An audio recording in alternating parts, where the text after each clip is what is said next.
喂，李生，係咩事？喂，點解咧工廠大廈同 office 嗰啲水咧係比我屋企嘅水污糟好多嘅咧？嗱，咁其實好簡單嘅啫。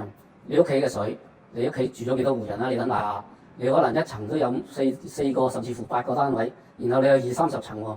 咁你今日呢個 moment 你唔用水啫，但係你樓下嘅陳師奶可能用緊水喎，或者3樓有個印傭喺度拖緊地喎，佢都會攞緊水噶嘛。即係代表咩？你入面嗰個大廈嘅水管咧，入面啲水咧係無時無刻流緊嘅。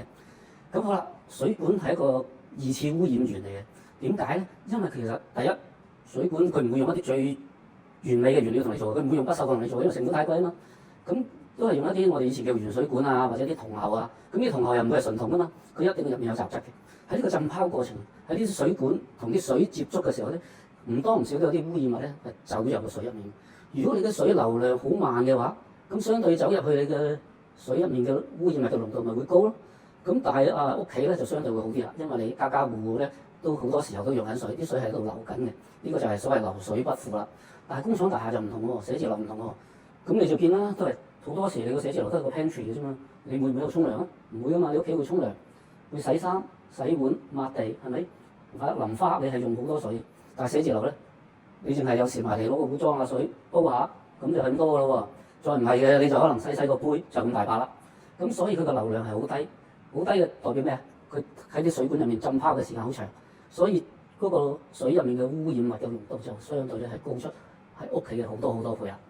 咁呢個就係科普下嘅常識啦，希望大家明白下啦。喂，咁有咩方法可以解決咧？咁方法，所有水由水廠出嚟流到你屋企嗰個水龍頭，佢係經過咗好多公里嘅路程㗎，係咪先？你屋企唔會喺水廠隔離㗎嘛？咁呢啲水管唔多唔少，佢都已經係幾廿年啦，咁一定有二次污染嘅，再加埋大廈嘅水箱，甚至乎呢啲寫字樓、啲工廠大廈都好舊㗎啦已經。喂，李生，咁點解決咧？唉，解決啫嘛，係嘛？跟我嚟啦。喂，李生，你做咩啊？你睇睇上面，上面有咩咁特別啊？呢啲咧就係一啲大廈嘅內水喉，咁你見到啦，佢哋都好殘舊啦。第二咧就係佢哋咧，佢都好多時都俾太陽暴曬住嘅喎。咁暴曬完咧，加速佢哋釋放嗰啲污染物啦。所以如果你話啲水喺呢啲喉入面，你會唔會覺得佢係仲係乾淨嘅咧？梗係唔會啦。咁呢啲就係所謂我哋講嘅二次污染啦。喂，咁有咩解決方法？冇，呢度你冇得解決㗎啦，你除非叫大廈業主法團同你換晒啲喉啦，咁唔可能啊嘛。咁唯一可以做咩啊？就係嚟到你屋企或者你自己嗰個裝水嘅地方，加一套靚嘅濾水器喎。我要強調一個高效能靚嘅濾水器，咁就會幫到你啦。